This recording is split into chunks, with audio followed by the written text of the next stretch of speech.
So I had a patient in yesterday, and her and I we got to talking about adaptogens and adaptogenic herbs, and she was able to get herself off coffee by using a coffee that has adaptogenic herbs in it, and then she filtered over to one that is adaptogenic herbs. I got a crazy hair there.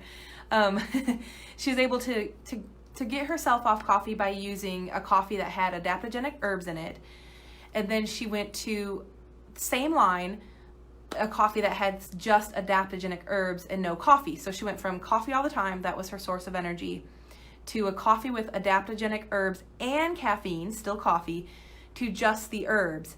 And she was saying, and she's a hairdresser.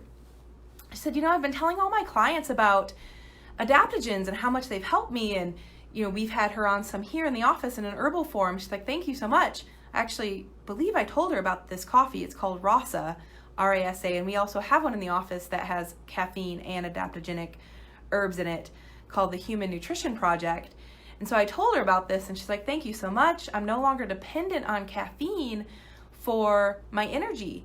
My adrenal glands are balancing. She said, I've been telling my clients about it, and you would not believe how many people have not heard about adaptogens. And, I'm in this world of constantly studying herbs and herbal medicine and essential oils and what's the next thing that, is antimicrobial, that's natural, or whatever. So I forget that people don't know these things sometimes, and I would think of an adaptogenic herb as being so basic. And she said, yeah, no, people haven't heard of these things. So I wanted to come on today and just say and talk a little bit about what are adaptogens, what can they do to help you with fatigue and other things in your body, and do they actually work? So adaptogens are herbs or plants, and they're really popular or originated from Ayurvedic medicine. Food is medicine, right? Love that. And they can be eaten. You can take them in a tincture, you can take them in a capsule.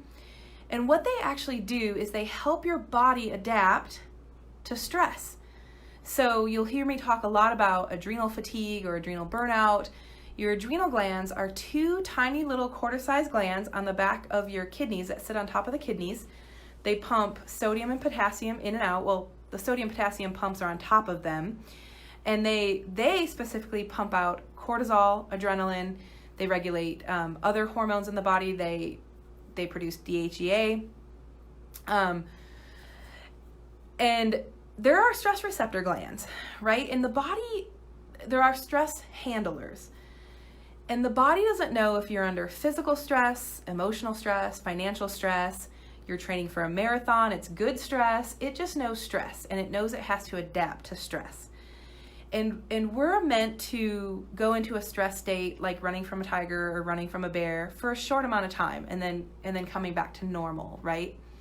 When we live our lives in stress, hours, days, weeks, years, in a constant what we call fight or flight, adrenaline pumping, cortisol pumping, it burns out our adrenal glands. It burns out our adrenal glands. So we're in this high cortisol adrenaline state, and the body goes, whoa, we can't stay up here too long. We will keel over from a heart attack, or we'll bottom out to hit burnout, right? So often a lot of things happen. The thyroid will come in and slow that adrenaline down. Well, we kind of have a little life hack or a trick we can't always change your life, right? Stress is going to happen. I have patients that I've begged to not train for that next full marathon because they've hit burnout already, not because I don't think that's a great thing and great goal to do, right? But because their body's already depleted. I've sat in a room and begged patients to look for a different job because I knew we couldn't get them totally healed in that stressful environment. Like, that's happened. But what we can do is we can help your body adapt better. So how do we do that? Let me see, someone's on. Hello. So if you're here, please say hi. So how do we do that? We get your body to adapt better with what we call adaptogenic herbs. These are herbs that help your body manage stress, so they're not going way up here and way down here, right? So we kind of help your body adapt. I would definitely call this a life hack, a chronic fatigue hack. So what adaptogenic herbs can do is when your adrenal glands are low, they can bring you up. When they're high, when you're in fight or flight, they can bring you down. They can really help bring us back to the middle. They can really help us adapt. And again, life is happening, right? We can't get away from it. I think every woman who's a mother should be on adaptogenic herbs. I think every person working in the corporate world should be on an adaptogenic herb, especially if you're a business owner. Like that stress, that lion, that tiger, that bear is not going away. You are constantly on as parents, as business owners, as leaders. You constantly need to adapt, right? And I think we need help with that. The other thing is, information's constantly coming at us, whether it's social media, the news, and that causes our adrenal glands to do up and downs all day long, to go up and go down. We want to kind of keep you right here. This is homeostasis. This is balance. We don't want to be too high for too long. We don't want to be too low for too long. So adaptogenic herbs do a really good job of that. One that I really want to talk about today that I just like a lot is, hey Candy, thanks for jumping on. I'm doing my Facebook Lives.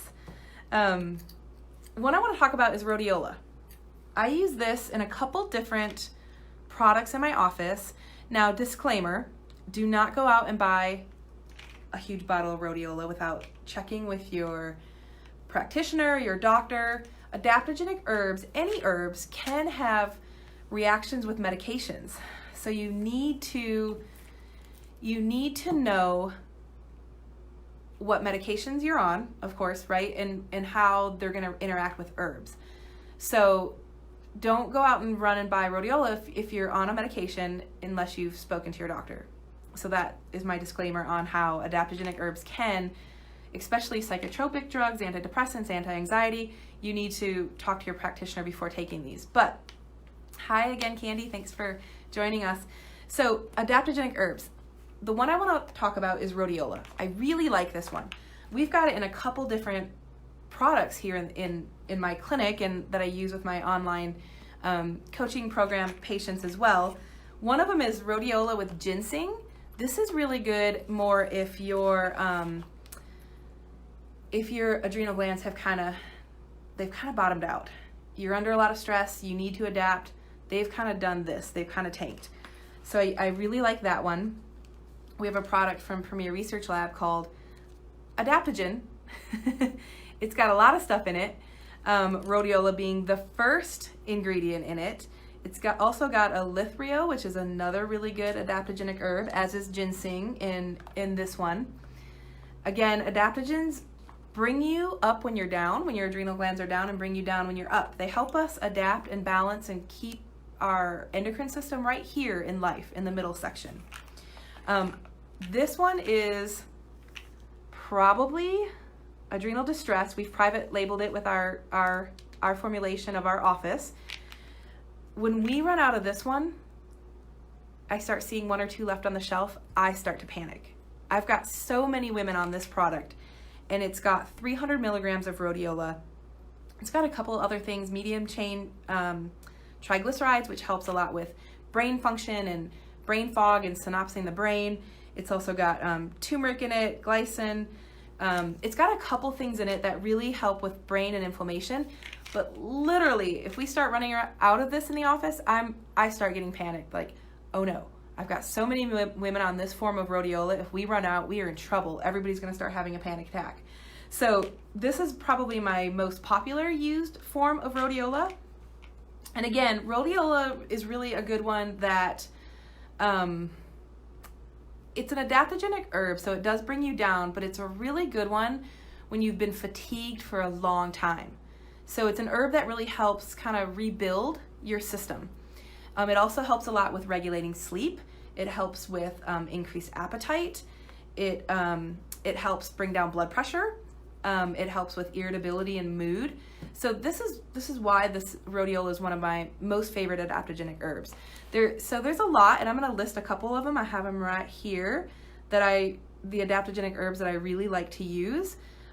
Ginseng, I talked about. We have the rhodiola ginseng in a mix. This again is really if you've been under a lot of stress and you're kind of on the floor. ashwagandha, which I'll do a whole nother post on ashwagandha. Ashwagandha, it's one of my favorite adaptogenic herbs. I mentioned rhodiola, licorice root, cordyceps mushroom is a really good one, and astragalus. Those are probably my favorite adaptogenic herbs. Again, if you want to try these, I call them a life hack. They help you manage and handle stress and keep you more even keeled. But you're on a medication, you have to talk to a practitioner first, because there can be some medication interactions. So if anybody has any questions on adaptogenic herbs, do you think it could help you? I feel like there's so much coming at us that we're just exhausted all the time, and we're being hit with so much stimulation that it's causing our adrenaline and our adrenal glands to go up, and we just really need to even keel and balance them. And adaptogenic herbs can help with that, and they can help you maintain energy. They can help you also with anxiety. That's one thing I didn't mention. The rhodiola really helps bring down the adrenaline for people that are in fight or flight and anxious and having panic attacks. Like I said, when we start running out of this one, I start to panic in the office, because I know that women are going to start calling up with anxiety attack. Their anxieties come back. They can't drive. They can't get up and go to work. They're having a hard time taking care of their children. This is all adrenal stress stuff that will lead eventually to chronic fatigue, right? What goes up must come down. If you are way up here in anxiety, you will crash into, a bit of an adrenal burnout. All right, well, if there isn't any questions, I'm going to sign off, and I'll be back. I'm going to talk about adaptogenic herbs a lot this week. I really think it's something that's not out there. And I'm going to call out my cousin McKinley, because she's supposed to be doing some Facebook Lives this week with me. I'm wearing her beautiful earrings here. She's supposed to get on Facebook and show us her earrings. So I'm going to keep Facebook Live stalking her and calling her out until she posts a video. And then she'll probably need some adaptogenic herbs after she posts a video. All right, it looks like a couple people are typing. Hey, Candy, love the message. Thank you. Candy deals with a lot of people in fight or flight and stress states, I am sure. As a coach, as a business coach, you know what it's like for people to be under a lot of stress. Do you have to be mindful of food that interact with the herbs at all? Well, that's a loaded question. You have to be mindful of foods, I think, in general that affect your inflammation levels, which will affect your brain, foods that will affect your hormone levels. Specifically these herbs, I would say no. You really don't have to worry about foods interacting with these herbs. And the reason why is the way I carry the herbs, the formulations we have essentially are food. And these herbs are food. And your body will get rid of what it doesn't need in these forms of food. Again, I really like food as medicine. So leave it to me to ask a loaded question.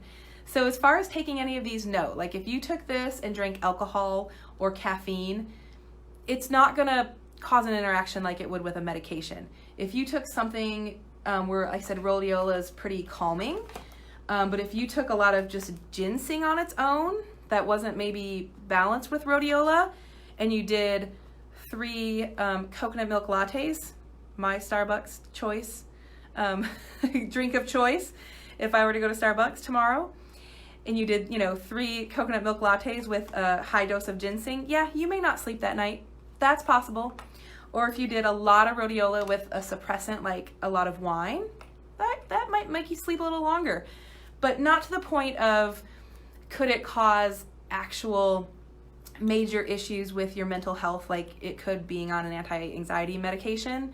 No, that could, food won't interact quite like that. It could just keep you awake or make you a little sleepier kind of thing if you're overdoing it. So I hope that answers your question. Thank you for interacting. I so appreciate you asking wonderful questions. I'm always ready for a loaded question.